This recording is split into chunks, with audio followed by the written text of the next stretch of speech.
I become King George.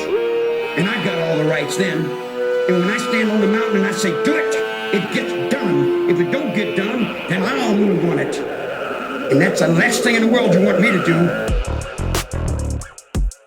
They're extra-dimensional beings that they are not what they claim to be. Your life with dignity. Don't lay down with tears and agony. Living, you're looking at death. It only looks. Living is much more difficult. You know, most of them don't assume you're actually going to kill them. Most of them assume it's a rape or something like that. It was like anybody was fair game. It did not matter. Blood is blood. It didn't matter man, woman, child. At first, they thought it was a pack of savage dogs. But when they looked closer, they knew it was humans. We lift the curse. Say it! We lift the curse. We lift the gates. Of fire and death. We lift it. Oh, this is not nice. Judgment! Judgment! Say it! No, we lift the curse. On her? On her! Future generations. Future generation!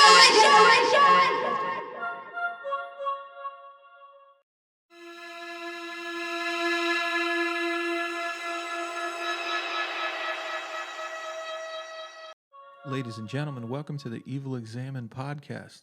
It is yours truly, Splatterpunk Award-nominated horror author Aaron Beauregard, and JP here to deliver another extra evil piece of content for you until in a couple weeks when the Unholy Trinity is back again. And then we'll be concluding season 3. Yeah, with the last 3 episodes. It's almost a countdown, right? 3? Pretty much. 2, 1, blast off. But if you haven't checked it out yet, we did put up a YouTube video for the first show, which is available on our YouTube channel. And if you go to www.evilexamined.com, it should be on the homepage too. And also, make sure you subscribe to the YouTube channel, because there'll be more videos coming. JP's putting some cool stuff together for that. And also, just on the website, you get the backlog of all the content, the option to donate, which we do greatly appreciate if you are so inclined. There's a PayPal button on the homepage. And then, what else? I feel like, obviously, all the podcast platforms, you can still subscribe to us there. And if you want to, you could rate and review the podcast. That helps us out a lot. Yeah, always appreciated. But what do we got on tap today, JP? So, yeah, today's entry is called Skin Deep. And should we just get to it? Yeah, so, today's story is about a murderous cult leader and American white supremacist, Michael W. Ryan. Yeah. Hollywood. Nice. Michael was born in 1948, and he was a high school dropout who worked various manual jobs to support his wife and children. He worked as a truck driver until he experienced a back injury that forced him off the road. And feeling the acute financial pressures and the physical pain, he began using marijuana and looking for something to give him the spiritual strength to keep carrying on despite his life challenges. So he chose weed to do that? Yeah, it's an entry-level drug.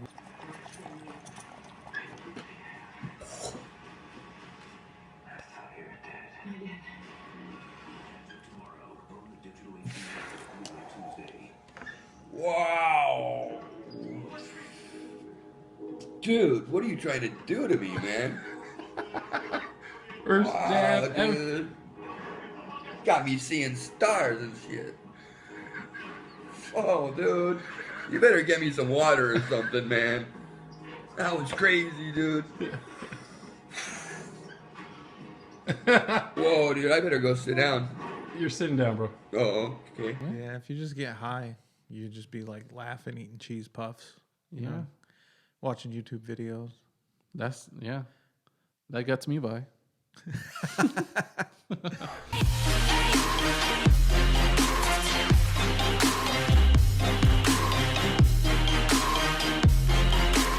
Yo, this is getting dark. Yo. Unfortunately, though, for everyone else, he found in the Christian identity movement, he found some direction there, a purpose. Oh man, religion. It's a good thing, like, you know, to kind of structure, you know, to have some basic structure, and like maybe if you don't have like a family, like people that care about you still and stuff, but whenever you get too deep into anything and put too many eggs into one basket, it never ends well. I have a feeling it's not going to. Yeah. I like to think everything with moderation. Once you start obsessing and diving too deep into something, you may drown in it. Yeah, it's like when you kind of explored the church a little bit years ago, and then like you would start asking like questions that didn't, like, you're just like, why? Well, this doesn't make sense to me. I was just asking why. Yeah, they're like, don't ask questions. You just need to release your faith. You're holding your horses back. You gotta just hold. You're holding back. You let go. They'll come to you. The blind belief. That's what I can't get behind. You know. Yeah, it was a dark time for me too. Just like Michael Ryan here. You know, who knows? Maybe if I would have kept going down that path, it could have led me to a similar. Don't you have to be white to be a white supremacist, though? No. White power! Just open up your heart and let that hate out. Show us your face. We want to see your face. Who said that? You want to see my face? We talking about that. Don't be afraid.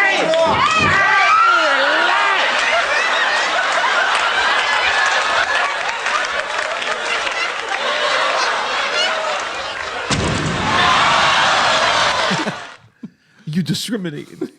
Why you hated? So yeah, he found his purpose in the Christian identity movement, which isn't. I never heard of that before. Identity movement. It sounds new age to me, but this was back in the day, in the early '80s.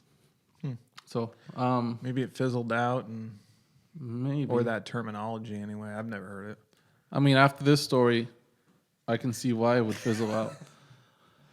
But yeah, but the movement took place in the Southern Poverty Law Center area, and they dubbed it a unique anti-Semitic and racist theology that rose to a position of commanding influence on the racist right in 1980s.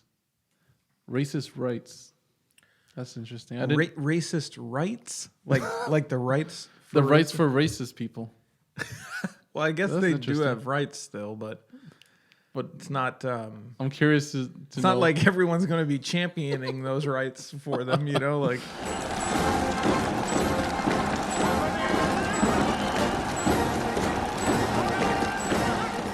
Well, nowadays you never know. Maybe they'll get... because I'm full. I don't know. Yeah, it's like you can't even fucking say anything with certainty these days anymore, you know? I mean, we got fucking aliens flying around the sky, you know? True. Fucking pyramids in the sky. Speaking of aliens, a quick little tidbit. There was a new video of space unidentified aircraft at the Pentagon recently again. Was it at the Pentagon though, or was the Pentagon researching it? Because I thought the headline was a little misleading when I looked at it. I could be wrong though. We might have to come back to that one. But yeah, there's more sightings. But the video itself, I mean, talk about the video, you know? Yeah. I didn't see the video. Oh, you didn't see it? I didn't see the whole thing. Oh, okay. It was like it looked like night vision almost. It was night vision. The Navy took it, right? To sum it up, is the government saying, once again that this shit's real and it exists, and they don't know what it is supposedly. Yeah, but they're confirming the existence of it. So, which is what a lot of people believed for a long time. Yeah, and it was already confirmed last year, but with everything going on, nobody gave a fuck. No one gave a fuck, but it looks real creepy. Yeah. If you check it out, it's like it almost looks like a pyramid in the sky or something. In night vision video from a Navy destroyer, a mysterious flying triangle above the deck of the ship. The Pentagon confirming the images obtained by documentary filmmaker Jeremy Corbell were taken by Navy personnel, expected to be a part of a report on unidentified aerial phenomenon to be presented to Congress this summer. Already online, some skeptics say the images are caused by cameras trying to focus, but some of the objects go beyond just flying in the sky. One shows a spherical object dipping into the ocean, similar to an incident in Puerto Rico where an object was tracked buzzing an airport, then flying into the water, popping back out before appearing to split into two and disappearing. Over the last several weeks, some of the nation's top former intelligence officials have been raising eyebrows. Look at that thing. It's rotating. Yeah. Yo, imagine pyramids are spaceships just parked and shit. Yeah, that could be. Those are very rudimentary spaceships then. We ain't gonna build it out of brick. Maybe those are the hoopties of the alien species. Alien hoopties, right? Yeah. They just left them there and shit. But yeah, in the early 80s, Ryan began attending rallies by James Wickstrom, who preached Christian theology. I'm sorry, who preached Christian ideology. Who preached Christian identity theology. Oh, right. That was a tongue twister. Allegedly. Have you ever had a dream that you want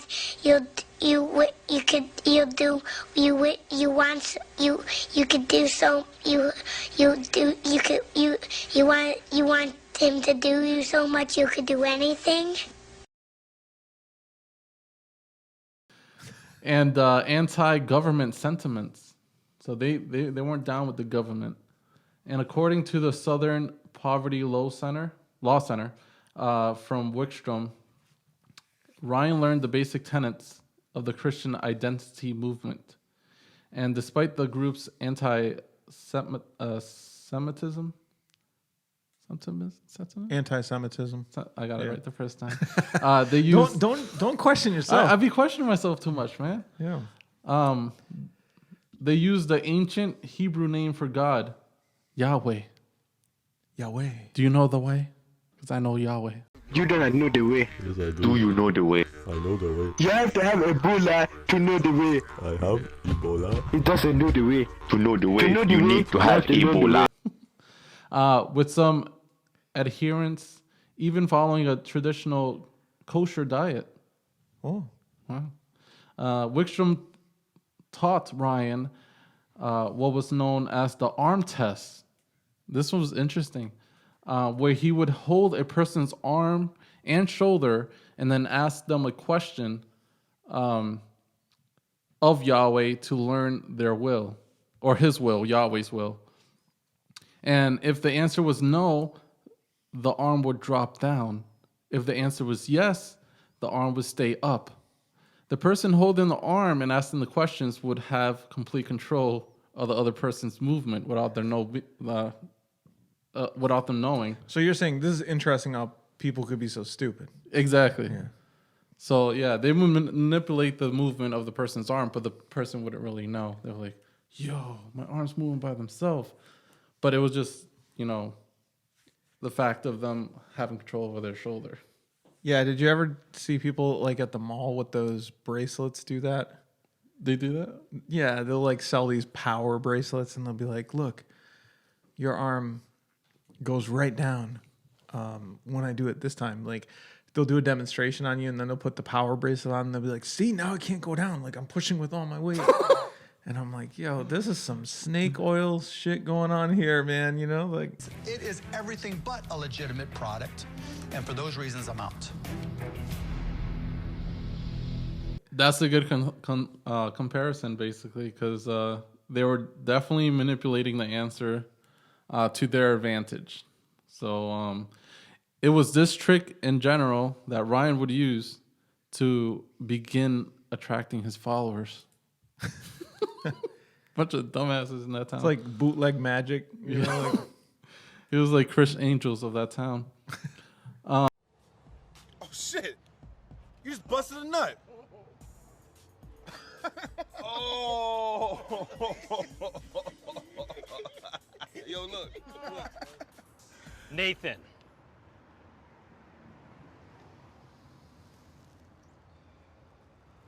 Look again. Where'd it go? Oh. Yo.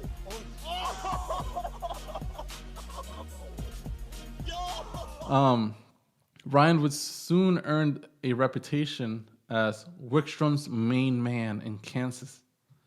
And according to the SPLC, at one of Wickstrom's appearances, Ryan met widower Rick Stice, who had recently lost his wife to cancer and was desperate to find meaning after that. Rick owned a struggling pig farm in Rulo, Nebraska, where he lived with his 3 children. And Rick invited Ryan and his family and the followers to move into the farm where they would study the Bible, smoke pot, and amass weapons in preparation for Armageddon. Boy, it took a crazy turn with that third part. And now listen to this. You go a little further. You get the one, God's for you. You get, he's with you. And then the last biggie, God's in you. Wow, man. Right. Like smoking pot and reading the Bible, it just sounds boring. And it's really hard to read when you're high. So, and I can't imagine, thou soul shall not, you know, like in the old fucking... Yeah, Testament. Hopefully they were reading the book, which is like the, you know, dummy translation of it. The King James version. King Jamie. Yeah, usually you don't hear churchgoers talk about smoking some pot while reading the Bible. No. But you will hear potheads talking about smoking Bible papers because they make for good rolling, you know? And it also supposedly enlightens you. Right. That'd be cool if you could smoke the pages and the knowledge would go into your head. Oh, shit, dude. You know what I'm saying? I'll be smoking up physics books and shit. I'd be smoking everything, dude. Like all that thick ink, everything. Yeah. But yeah, Ryan told his followers he spoke directly to Yahweh and he was possessed by the spirit of the Archangel Michael, according to court documents. It is Archangel Michael who leads the army of God against the forces of Satan in the Bible's book of Revelation, which tells of an apocalypse which precedes the second coming of Jesus Christ. So Ryan at this point started referring to himself as the king or the archangel himself, and said that Yahweh commanded him to take multiple wives, eventually 4 of them in total, who he referred to as his queens. So this guy's quite the delusional fella. It sounds like it. And when you said Jesus Christ, I was just thinking, like, you know, like when they're like, oh, don't take the Lord's name in vain. Like, you know, if you just said, Jesus Christ. Jesus Christ. Like, that's different, right? That's in vain because of the tone. It's all about tone. So God is aware of tone. And I was just thinking, like, if you send like a nasty text message to God and not to God, to like someone, and like you're being you know, when they're reviewing you for your heaven access, if you're like, no, but there was a different tone to this text, God. You know what I mean? Like you know, kind of like the Jesus Christ thing. Like, yeah, you know about tone, right, God? And then It could be tricky. I mean, it could be tricky. I wonder how he knows. Yeah, in the digital age, Yeah. everything could get. But Ryan's teachings included the supremacy of the white race and the inherent evils of the Jews, and a distrust for all established earthly authority, including governments. Many of them stating that there was a conspiracy of a cabal of international Jews striving to counter God's law by establishing a federal income tax and giving the vote to blacks and women, and otherwise working for the downfall of the white race, etc., etc. The hate-filled sermons warn that international bankers, led by the same Jewish conspiracy, were at work, and today foreclosing farm loans and passing laws making it ever harder and easier for the minority population to grow, while making it ever so more difficult for white people to replenish their numbers. And he would say, Yahweh our Father is at work setting the stage for the final act against the Christ-murdering Jews and their father Satan. Oh, shit. This guy's a piece of work, huh? Yeah. He turned his life around, though. He lost his he lost his job, and he was the king. He became the king of hate.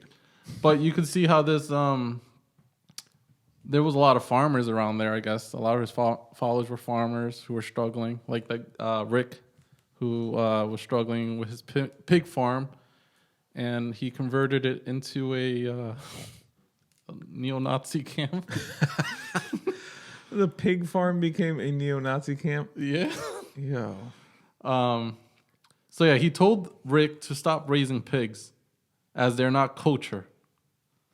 And they began fortifying the compound to become their neo-Nazi commune. Ryan was a master manipulator. And one of the followers, Cheryl Gibson, another one of those swept up in his influence, said she decided to leave her husband, Lester, and take their 6 kids to live on the farm. That's one thing I never get, man, is like with these sort of cult kind of things, is how you just bring your whole family into it.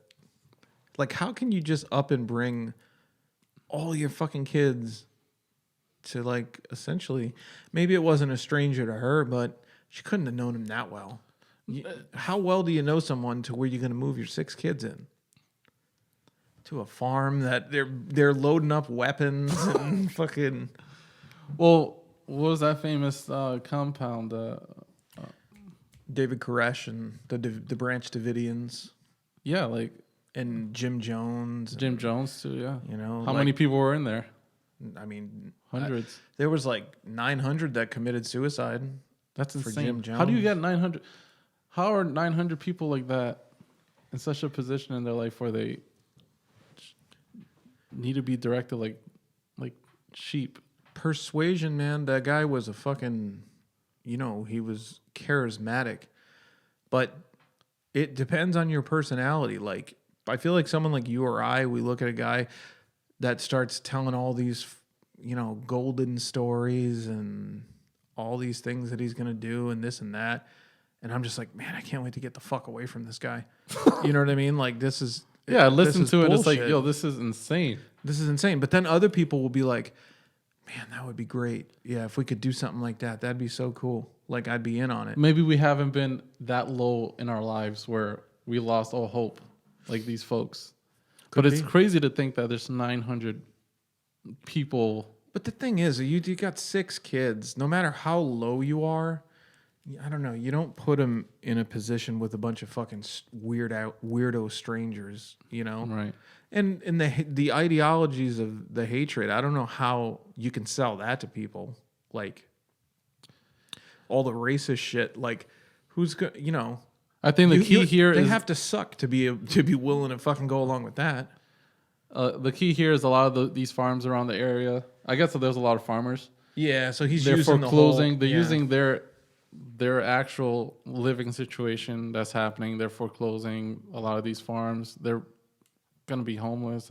All the situation that puts these people in vulnerable positions and mental states. Yeah. Desperation. And he's providing a home and a purpose and a potential future. A potential to be greater than what you were.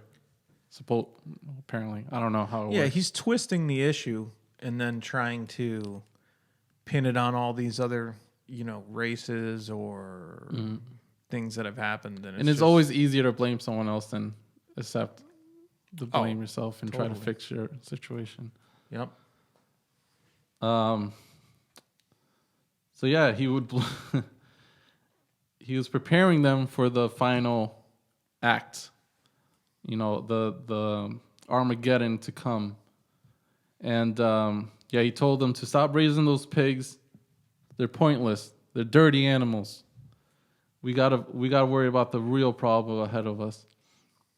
And he manipulated this woman to leave her husband, take her kids, and live in this fucking farm, this pig farm. And he actually used the arm test to convince her that this is what Yahweh wanted. Does he want you to leave your life behind and come here? Her arms lowered down. I mean, her arms stayed up. Stupid magic. Yeah. Ridiculous. Cheryl Gibson and other witnesses testified that for nearly 2 years on the communal farm, the arm test dictated virtually every move that Ryan had. Which means he just dictated it. Yeah. If Ryan wanted to take one of the women as one of his wives, he would grab her arm and ask Yahweh for a sign. And if a man were to be punished, Ryan will likewise grab his arm and ask Yahweh for another sign.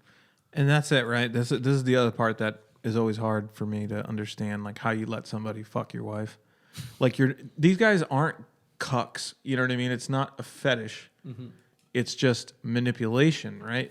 They don't want him to fuck their wives, but they let him because that's how strong the mental control is. Yeah. And if he doesn't convince the men, he has the women separate from the men, like he did with Cheryl, leave her husband.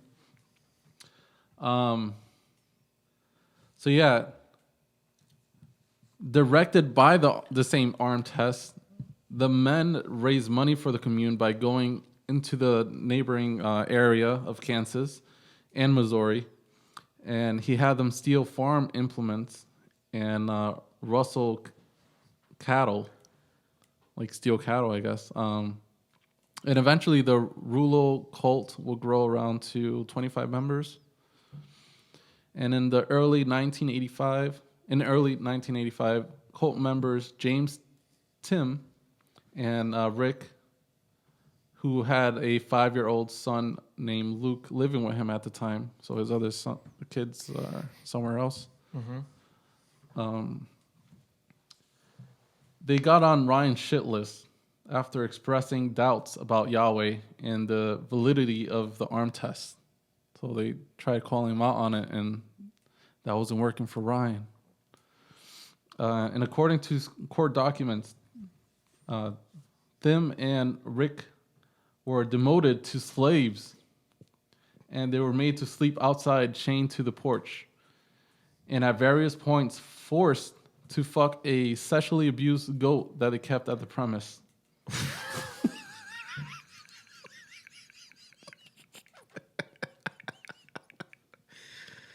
I knew you were going to get a kick out of that. Zapatero, ¿qué opina usted del gobierno de Zapatero?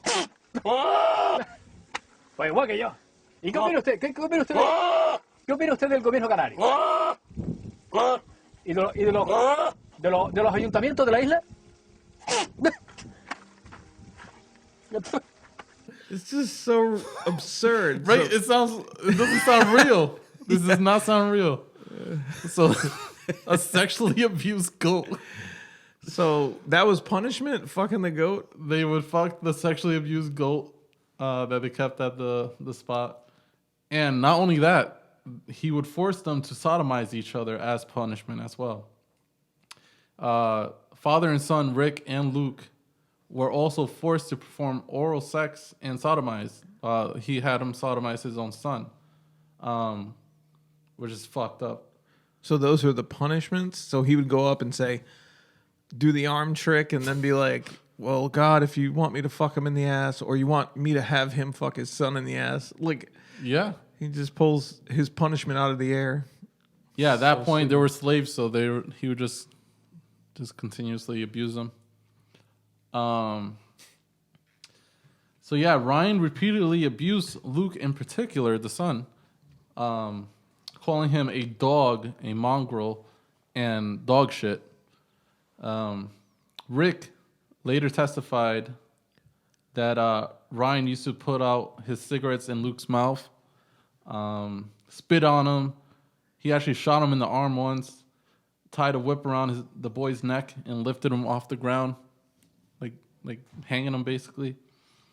And at one point, Ryan also painted in red paint the sign of the beast, the number 666 on Luke's back, calling him Satan's seed.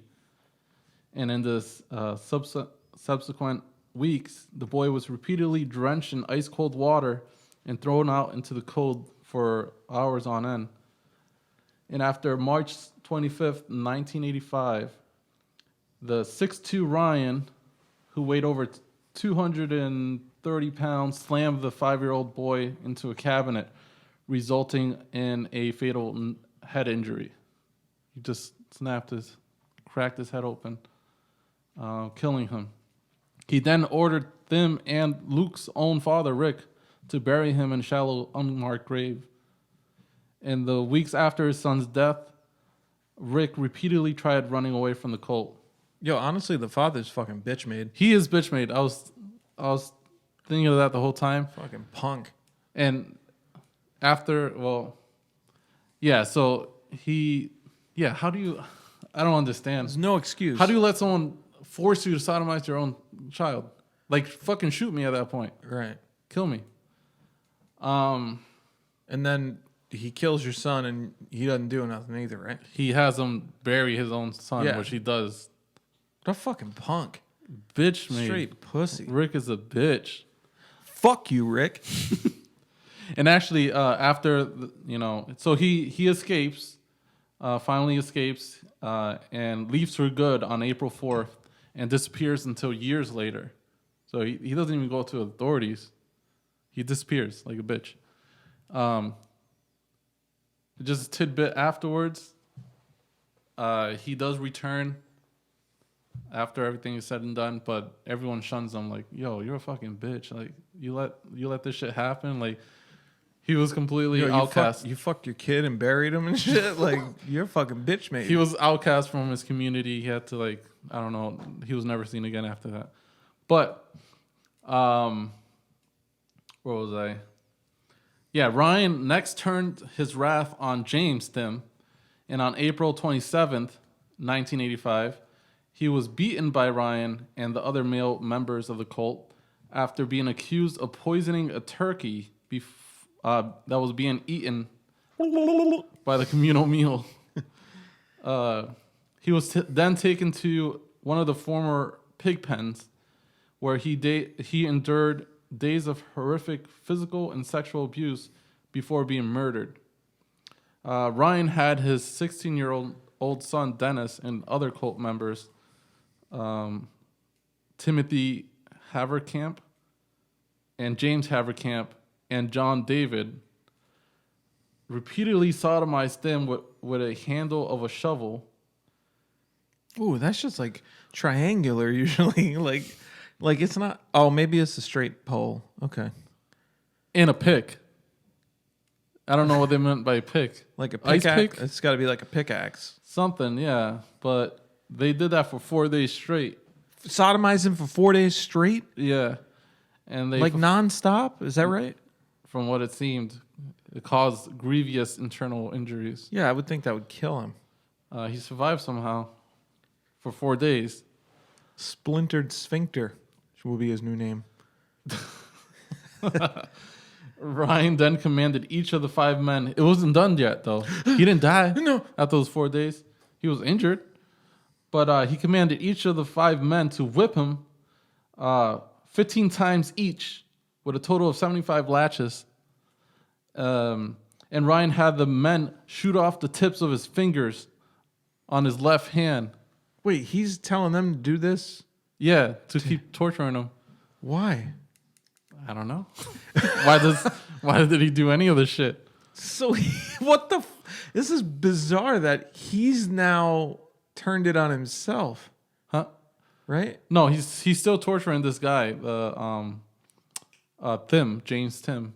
So he sodomized him for 4 days straight. Oh, I thought you said for some reason I thought you said that like he was having them perform acts on him. Oh no. Oh, okay. That would be even sick. That would be insane, right? Like I want do it to me. Do it to me.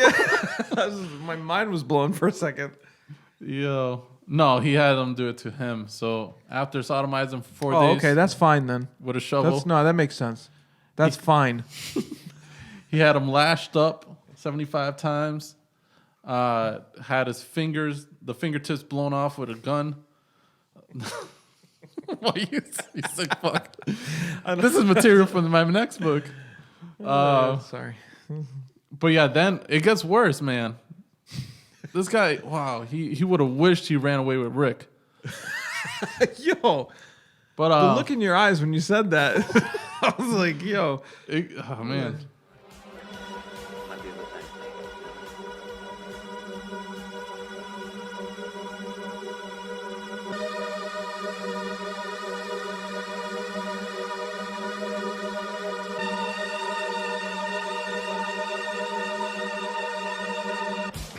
It's a short one, man, but it was disturbing. Enough for me to cover it, because I always do the hard-hitting shit. 44 days. But, yeah, Ryan then broke Thim's arm and then removed the skin from part of Thim's leg with razor blades and a plier. And then he waved it around the victim's face as Thim was screaming for mercy. Afterwards, he commanded that his son and the Hoover camps he commanded them to break Thim's legs with his bones popping out. That's horrific. It's sick, dude. Finally, Ryan repeatedly... So they... all right. So after they broke his legs, the bones are sticking out. They dragged him to the floor. He started skinning his chest, skinning him alive. His chest is now exposed, skinned alive, and bleeding all over the place. That's when Ryan repeatedly stomped and caved in his chest. He caved in his chest, broke his ribs, and then he ordered the Hoover camps to shoot him in the head afterwards, after seeing him like just scurry around for a while. He let it linger a little bit, though, huh? Yeah. Sick fuck. And then they tossed him in a shallow, unmarked grave. And then that June, James Hoovercamp and a few others were arrested for stealing farm machinery in Kansas, according to court documents. As a result, authorities raided the farm after they, confessed to the rest of the shit. And they ended up finding a weapons cache that included 1,500 rounds of ammunition and over $250,000 worth of stolen property, according to Daily News. And while in custody, Hoovercamp and the rest of them told them about the murders and another raid. Okay, so when they were first arrested, they confessed to where the stuff was being held at. So they found the equipment and all that stuff. And then after further investigation, they found out about the murders. And that's when they conducted another raid and found dead bodies of Luke, the little kid, and James, mutilated James. Michael and Dennis Ryan and Timothy Hoovercamp were all charged with first-degree murder. Michael and Dennis Ryan went to trial on March 1986, by which by which the time Timothy Hooverkamp already pleaded guilty to second-degree murder. And when asked why he participated in the torture and murder of James Tim, Dennis Ryan said, well, because that's what Yahweh wanted. And at this time, Rick Stice, the bitch-made man, he returned to tell his tale of what happened to the prosecutors. And after 18 days of testimony, they were both found guilty. Michael being found guilty of first-degree murder, his son of second-degree murder, and Rick was given 6 months in prison for his part in the thefts, and he lost custody of his other children. In October 1986, Michael Ryan was sentenced to death, according to the news service UPI. He had pleaded no contest to the second-degree murder charges related to the death of Luke, and Dennis Ryan was given a life sentence, but was released in 1997 after 12 years in prison, and he pleaded guilty to manslaughter. And on May 24th, 2015, after almost 30 years in prison and several stays of execution, Michael Ryan died on death row at the age of 66. The cause was cancer. He got cancer. They should have sodomized him to death. I agree. But I wish I could have been the prosecutor for Rick and been like, so you willingly raped your son, and tell me more about your bitch-made ways. You know what I mean? Like, I would have liked to question him on his bitchness. They should have gave him some extra years for being bitch-made. Smell like bitch in here. All y'all smell like bitch to me. Yeah. You think that's the thing? Hopefully he got fucking punked out in the fucking in the clink, Right. Because he deserves it, man. Yeah, you shouldn't have a fucking kid if you're prepared to fuck it in the ass, no matter what the consequence would be. Yeah, man. Unless you're from West Virginia. Oh no. And Ryan was unrepentant up to the end the whole time. He believed that he had been doing Yahweh's wishes the whole time. He didn't. That's bullshit. And, he says that, but I feel like that's not true. When his son was told that Ryan was dying, he hasn't spoken to his father since their arrest and the convictions.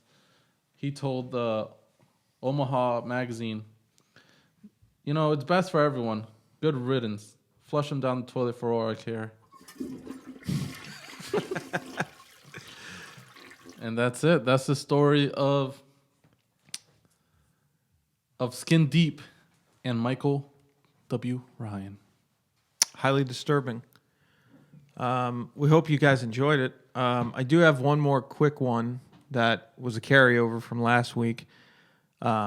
Speaking of Skin Deep, let's go under the skin with a quick one that will make you squirm. And this is a recent news story, but doctors in Cambodia recently removed a leech that was in wince-worthy fashion, and it had entered an elderly man's penis while he was swimming in a river. Ugh. And it drank a full pint of blood. Yo. That's how fucking big the leech was. And how big was that boner, though, to get a... The unnamed patient, he first knew something was awry after experiencing severe pain while trying to use the bathroom. He wound up at a hospital, and they had to insert a tiny camera into his penis. My pee-pee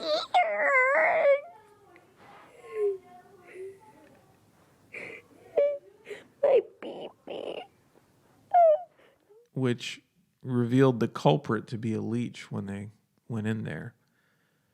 The poor soul told the doctors that he went swimming in a river earlier that day, leading them to deduce that the privacy-violating parasite had swum up his urethra and into his bladder. What? Here to the no, to the no, to the Into his bladder? Yeah. And you know, it's probably leached along the walls of it. How the fuck do you not feel that? Drew blood. How do you not feel that? Maybe it was small at... What the fuck?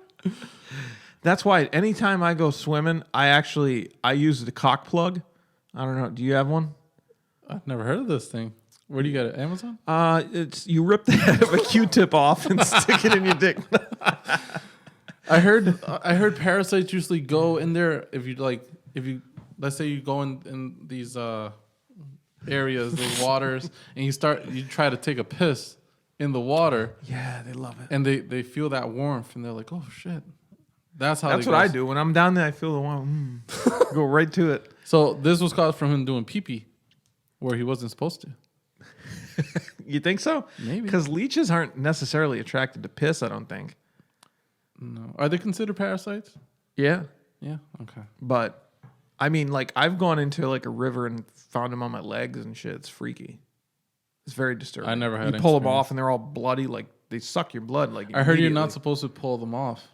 Well, I did. I'm all right. Why did are you thinking of ticks? Because with the tick, if you pull those off, the head can get in. But leeches, you just pull them right off. Oh yeah, yeah. Oh, maybe I got it confused. I heard something about using a lighter and then they let go or some shit. Oh well, I don't know. I just rip it off. It doesn't happen often. I don't go swimming in rivers anymore. It's past me. Don't blame me.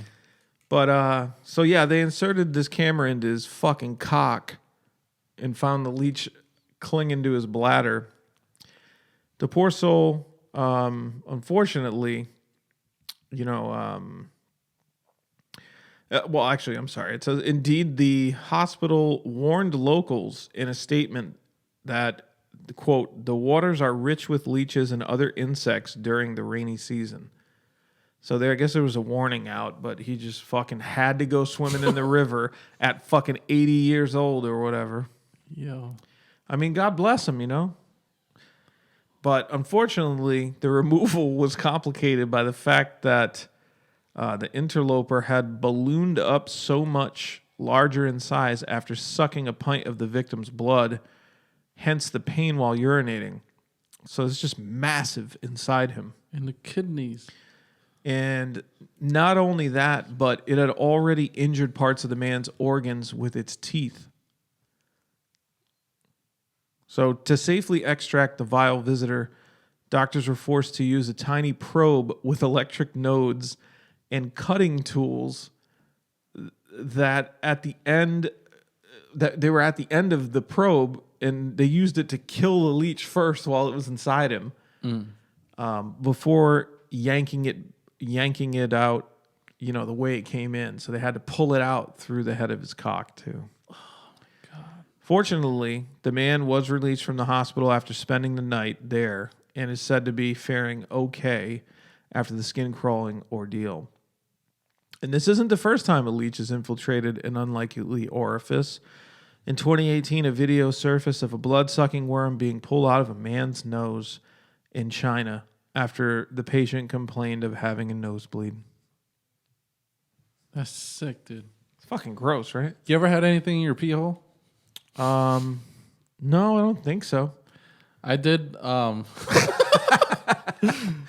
When I was a little kid, for some reason, I remember being on a hospital bed and shit, and they had like a camera and a thingy, and they shoved a long thing in my pee hole, and I was like, is this like an alien abduction or something? Like, what the fuck? No, it really happened. I forgot why they brought me there. They were like, his cock's too big. It's got to be something wrong. But this thing, it was traumatizing more than the pain, the excruciating pain as a child. They were laughing. No way. And that fucked me up even more. They're just a whole bunch of doctors just like standing around me laughing and shit and shoving this thing in my dick hole. This is insane, dude. Yeah, man.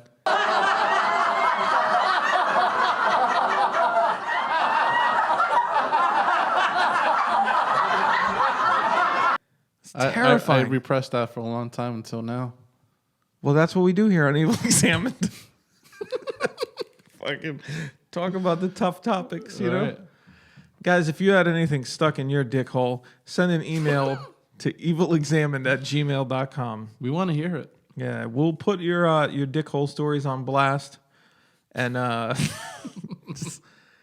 just let us know. But I think that's it for today. Yeah. I hope you guys enjoyed the Skin Deep episode. And remember to go to www.evilexamined.com to check out the backlog of our episodes, or you can donate on the homepage. You can check out my horror books at Aaron Beauregard Horror tab at the top of the screen, or just by putting my name in on Amazon. If you guys want signed paperbacks, feel free to email. And then YouTube. We're on YouTube now. Subscribe, like, and leave a comment. Yeah, do it. We appreciate it. Why not? What else have you got to do? You know? You're watching this already. You got this far. Yeah. Why not just take the plunge? And then Written in Red podcast is the other podcast where I'm trying to promote horror writers and kind of offer free horror writing advice to anyone who's interested. But that's all we got for this week on the Evil Examined podcast. We hope you enjoyed these bonus episodes. And we will be back in full force next week with the Unholy Trinity. Probably a guest. We'll see who we can get. Yeah, the whole the finale, the unholy last 3 episodes.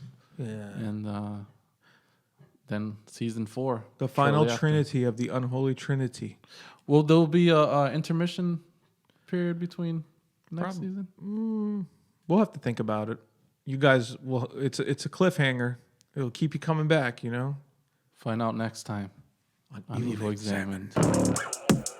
They're extra-dimensional beings that they are not what they claim to be. Your life with dignity. Don't lay down with tears and agony. Living, you're looking at death. It only looks. Living is much more difficult. You know, most of them don't assume you're actually going to kill them. Most of them assume it's a rape or something like that. It was like anybody was fair game. It did not matter. Blood is blood. It didn't matter man, woman, child. At first, they thought it was a pack of savage dogs. But when they looked closer, they knew it was humans. We lift the curse. Say it! We lift the curse. We lit the gate. A fire and death. We lit it. Oh, this is not nice. Judgment. Judgment. Say it! We lit the curse. On her? On her. Future generations. Future generations.